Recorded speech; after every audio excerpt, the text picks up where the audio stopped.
Now, we focus on ourselves, we understand that everybody has desire, everybody is always coveting.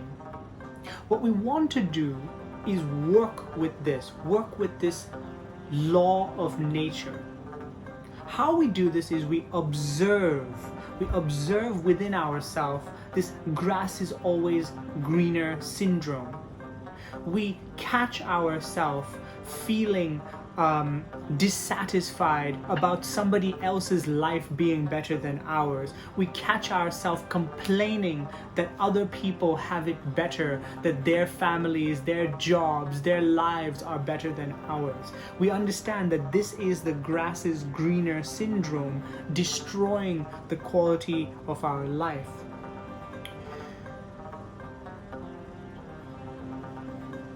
Betty. 所以说我们就是要在日常中就是要审视自己的内心，就是我们为什么这么想要一件东西，它是否真的值得我们这样做？因为有时候我们这种过度的，就是被自己的这种心理吹蚀，这种过度的渴望可能会破坏我们生活的质量，但就是要合理运用它这样子。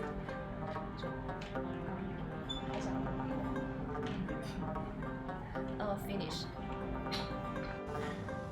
So we first observe. Observing is always the first step to improving ourselves and using these laws of nature. The second thing, after observing this grass is greener, our constant contrasting, comparing, complaining, we now distinguish between what is productive and what is counterproductive in our covetous tendencies.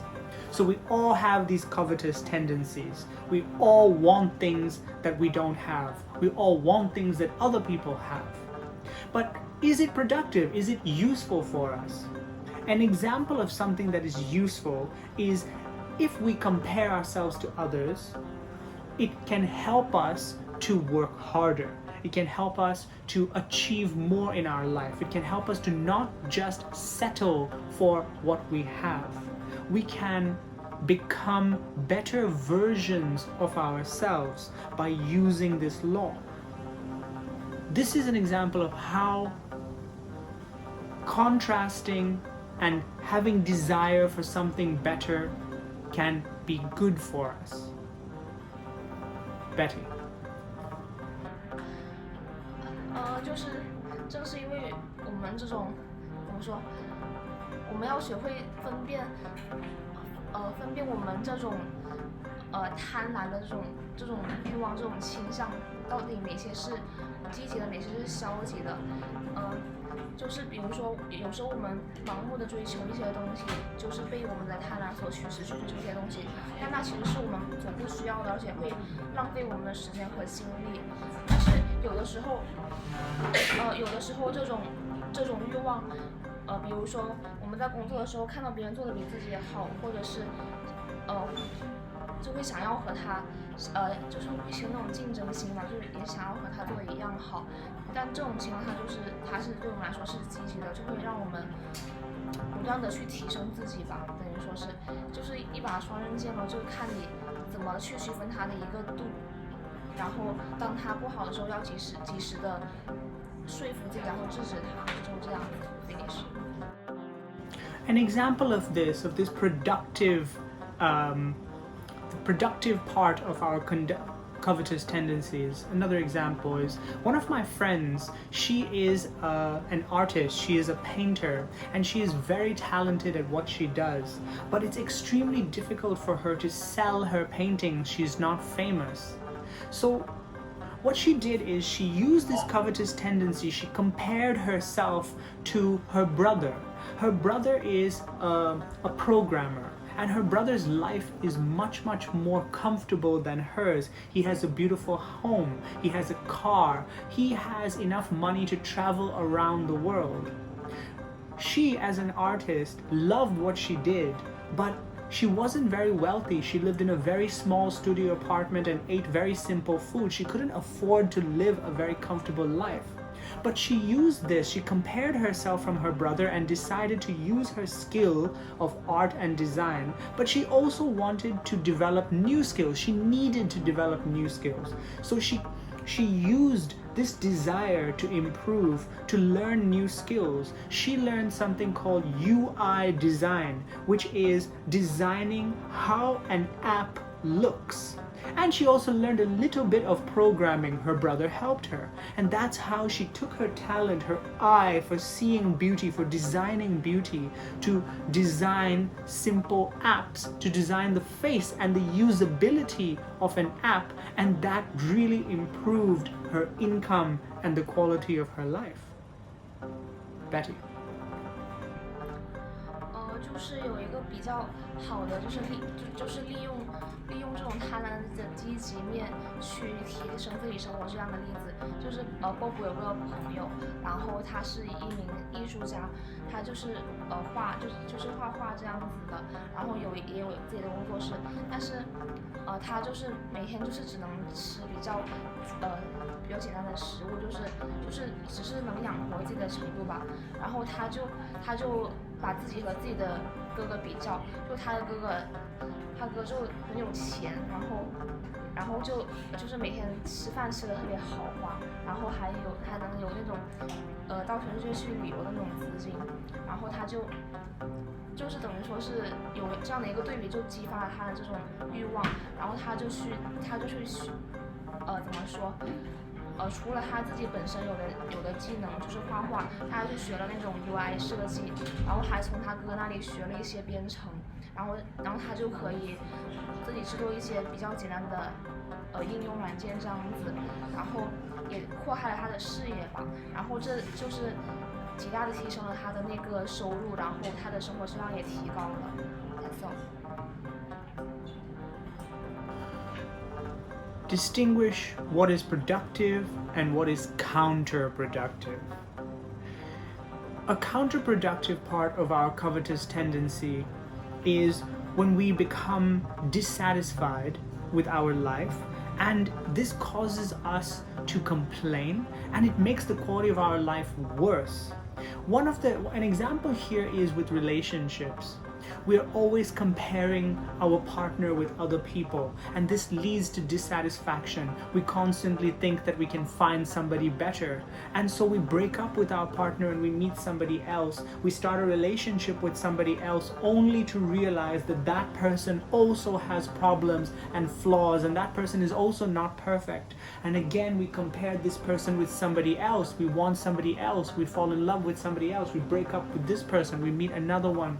We start a new relationship, and again we realize that that person is also flawed, and that person also has things about herself that we don't like. And we go through this pattern again and again because our covetous tendency, because this desire for what we don't have, for something better, is constantly making us decide to destroy our relationships. Betty. 就是这种欲望，它消极的一面就是因为你会觉得自己得到的永远不是比较好的，就会一直开始抱怨。就比如说你在一段关系里面，你总是会觉得你的同伴就是这有缺点那有缺点，然后你看着就是你还没有建立关系的其他人，你就会觉得那些人哪都好，就是因为自己没有得到的东西，就会觉得它更好，就是这样子的心态，然后你就断绝了和这个人的关系，去找你觉得好的那个人，然后这样的行为只会导致你发现那个人也是有很多毛病的，然后你就又抛弃那个人去找另外一个人，就是这样的模式一直在重复，然后到最后就是你会就感觉很累，然后你什么也没有得到，就是这样子finish。A last example of something that is counterproductive. We desire a better life. We have these goals. And what happens is that Because we compare ourselves to other people and desire things that they have, for example, a very big house and a very beautiful car, what we do is we sacrifice our life, meaning that we overwork ourselves. We work 10 hours, 12 hours, 14 hours a day. Our sleep quality becomes worse and worse. We put ourselves under so much pressure. We don't eat, we don't have time to eat, we don't have proper relationships, we don't meet our friends, we don't have time for that. All we do is work, work, work.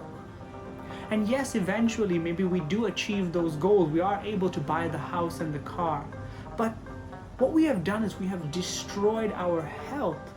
We have sacrificed the thing which is most important to us because we compared ourselves to other people. This is another example of something that is counterproductive. Because we desire things, we have to be careful about, we have to pay attention, we have to ask ourselves, is this productive or is this counterproductive? Will this lead to a worse quality life in the future or not? We observe and then we distinguish. Betty.